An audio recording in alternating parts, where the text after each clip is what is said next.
Loyalty. It's a word we've been taught to cherish, something we wear like a badge of honor. Be loyal to your friends, your job, your relationships, because that's what good people do, right? But what if I told you that loyalty, the very thing you've been holding onto so tightly, might be the reason you're stuck, unhappy, and unfulfilled? What if loyalty is keeping you trapped in places, relationships, and situations that no longer serve you? Think about it. How many times have you stayed in a job where you weren't valued just because you felt a sense of duty? How many times have you kept giving to people who never gave back because you didn't want to seem like the bad guy? We've all been there. We convince ourselves that if we just hold on a little longer, things will change. But deep down, we know the truth. Some things aren't meant to last. This is not about abandoning people at the first sign of trouble. It's about recognizing when your loyalty is no longer serving you, but instead holding you back. It's about knowing when to walk away, when to choose yourself over obligation, and when to stop pouring your energy into something that's draining you. Today, we're going to talk about the moment when loyalty turns into self-betrayal. A moment when you have to make a choice, stay where you are, comfortable but unfulfilled, or step into the unknown and finally claim what you truly deserve. Because here's the truth, not everything deserves your loyalty. And by the end of this video, you might just realize that the thing you've been holding onto so tightly is the very thing keeping you from moving forward. Loyalty feels like a virtue, something we should hold on to no matter what. But what happens when that loyalty starts to cost us more than it gives? What happens when it turns into an invisible chain, keeping us in places, relationships, and situations that no longer serve us? Think about the moments you felt the weight of staying where you didn't belong. Maybe it was a job that drained you, where your hard work went unnoticed, but you stayed because you told yourself you owed them your time. Maybe it was a friendship where you gave endlessly, always showing up, always making excuses for someone who never did the same for you. Or maybe it was a relationship, one that felt safe but had long lost its warmth, yet you couldn't bring yourself to walk away, because leaving felt wrong, because you had invested so much, because you were afraid of what came next. There's a man who knows this feeling well. His name is Daniel. For years, he was the definition of loyalty. He worked at the same company for almost a decade, showing up early, staying late, never saying no to extra work. He was the kind of employee bosses loved, reliable, dedicated, never complaining. And yet, no matter how much he gave, he never moved forward. No promotions, no recognition, just expectations that he would keep doing more for the same in return. Outside of work, it was no different. His best friend, Alex, only called when he needed something. A favor, a loan, a last-minute excuse to get out of a problem. And every time Daniel showed up, every time he told himself, that's what friends do, even when it started to feel one-sided, even when it hurt. Then there was his relationship. 5 years with someone who once made his world feel bright.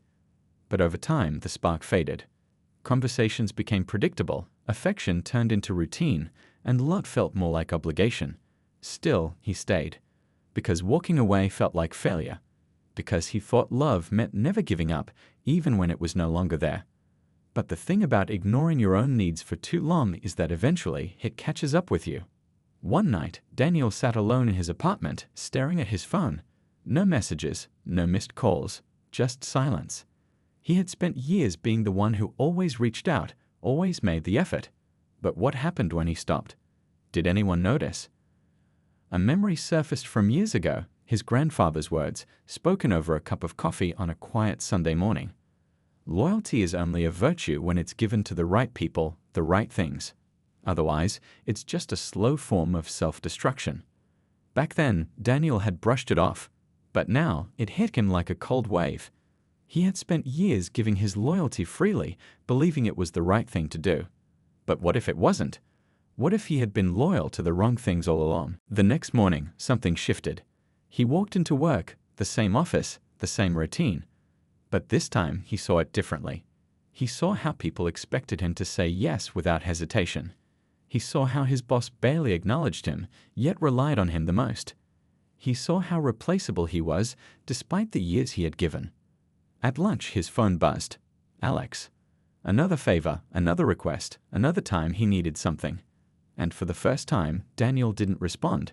He just stared at the screen, realizing that the friendship he had been holding onto wasn't really a friendship at all.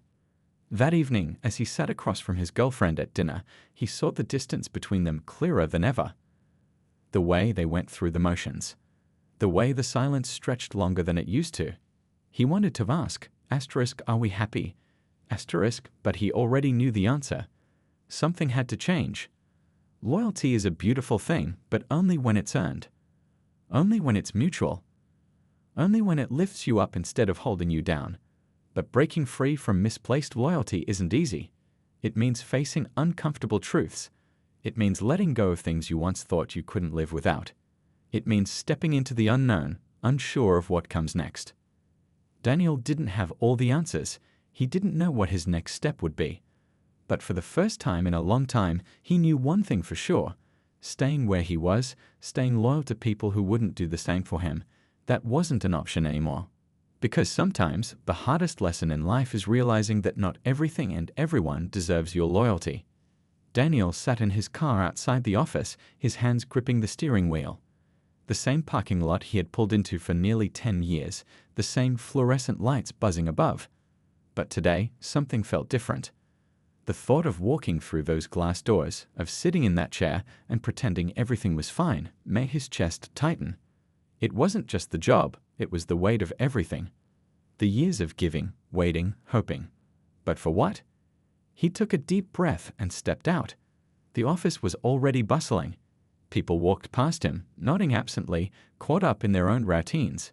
His boss, Mr. Calloway, barely looked up when Daniel entered.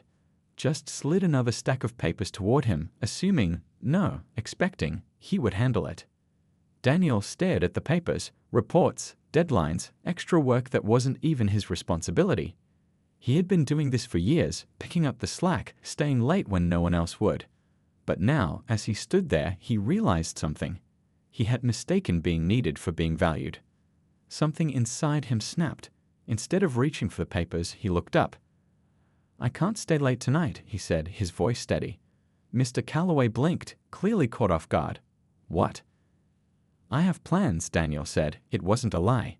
He had plans to reclaim his time, his life.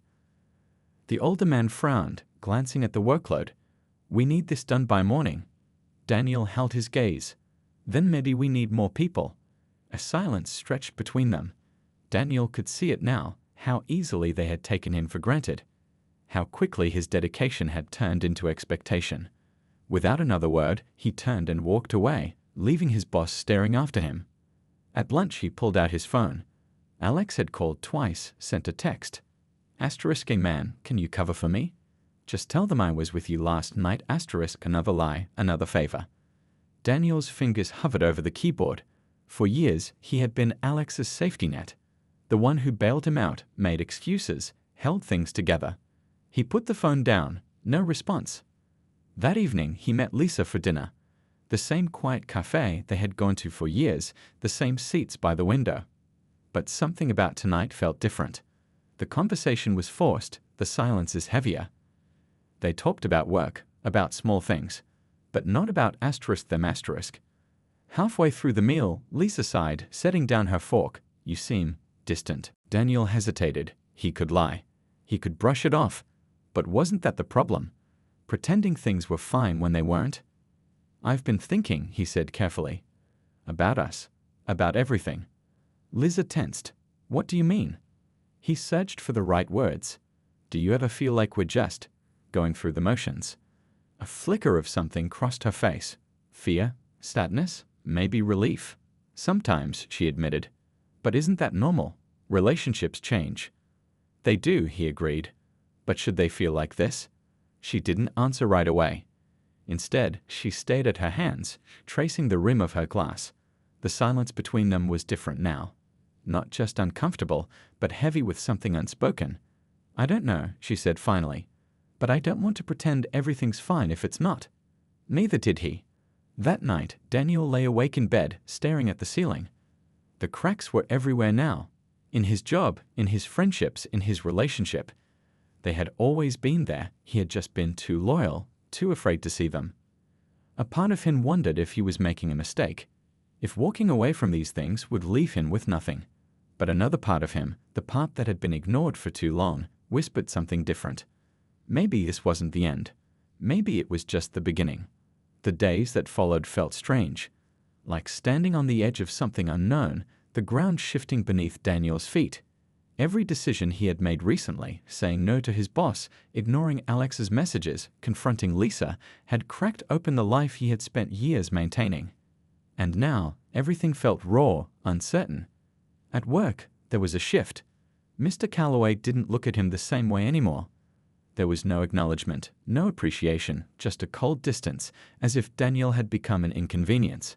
For years, he had worked harder than anyone, sacrificing his own time to keep things running smoothly.